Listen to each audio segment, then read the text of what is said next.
So with the latest revelation that Mark Meadows had a PowerPoint presentation about how to corruptly overturn the results of the presidential election, apropos of the holiday season, I've got to say, it's beginning to look a lot like RICO.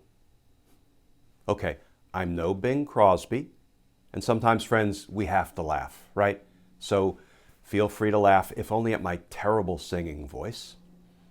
But, more and more each day, the evidence is showing that Trump and company were acting like a RICO crew. Let's talk about that.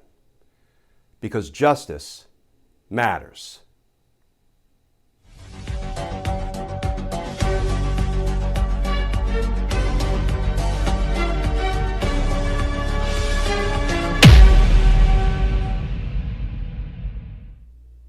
Hey all, Glenn Kirshner here. So the latest Donald Trump illegality, not to mention absolute insanity, his chief of staff, Mark Meadows, apparently had a 38-page PowerPoint presentation about how to corruptly overturn the results of the presidential election, and Meadows provided it to the House Select Committee before changing course and flat out refusing to cooperate anymore with the committee investigating the January 6th Capitol attack. Here's how Newsweek is reporting that story. Mark Meadows' PowerPoint plan to overturn election results revealed. And friends, listen to this unbelievable, un-American, undemocratic insanity. Former White House Chief of Staff Mark Meadows handed over a PowerPoint presentation to the House committee investigating the January 6th attack on the Capitol that details how the Trump administration planned to overturn the 2020 election results, including by declaring a national emergency. The 38-page presentation, entitled Election Fraud, Foreign Interference, and Options for January 6th, is dated one day before the Capitol riot. It's believed to have been submitted by Meadows after he was subpoenaed by the panel in connection with the insurrection. The slides contained a series of recommendations for Donald Trump and his administration to follow ahead of the certification of the electoral votes ceremony to declare Joe Biden the winner.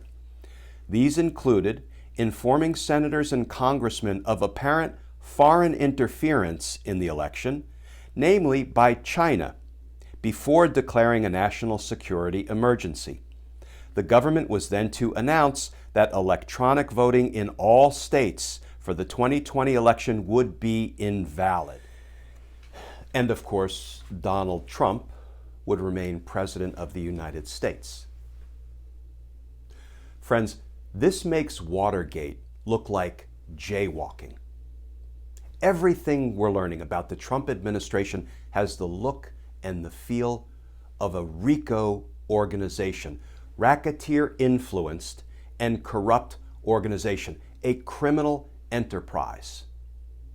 And this latest revelation about Mark Meadows' PowerPoint, how to corruptly overturn the election's results, has to be viewed against the backdrop of Bill Barr, Donald Trump's own Attorney General, telling Trump and his administration there was no fraud undermining Joe Biden's win. It has to be viewed against the backdrop of Trump's lawyer John Eastman drafting a 6-point memo, How to Coup for Fun and Profit. That wasn't precisely the title.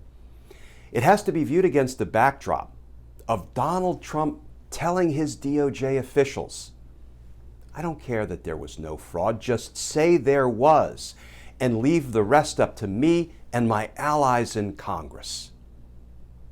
And it has to be viewed against the backdrop of one of those DOJ officials, Jeffrey Clark, taking Trump up on it, going back to the Department of Justice and drafting letters to election officials in the battleground states. We saw his letter to the Georgia state election officials, giving them a roadmap for corruptly overturning the election results in the battleground states. Friends, everything we're learning just leads to the conclusion that this was stone cold, anti-democratic criminality.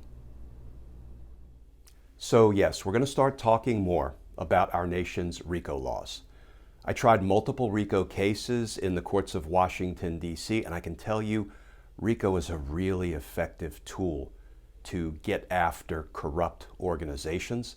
But I'm not going to get down into the weeds of the RICO laws now. Suffice it to say that the law was created in 1970 basically to combat the Mafia, but it's not just a mob organization. It's not just the Mafia that the RICO laws apply to. It's virtually any corrupt organization or enterprise.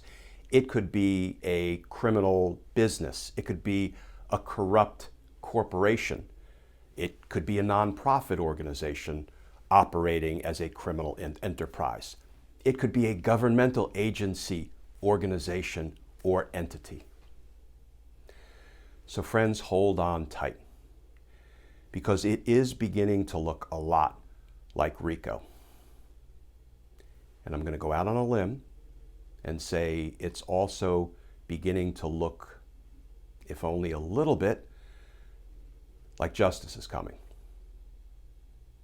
And justice matters. Friends, as always, please stay safe. Please stay tuned. And I look forward to talking with you all again tomorrow.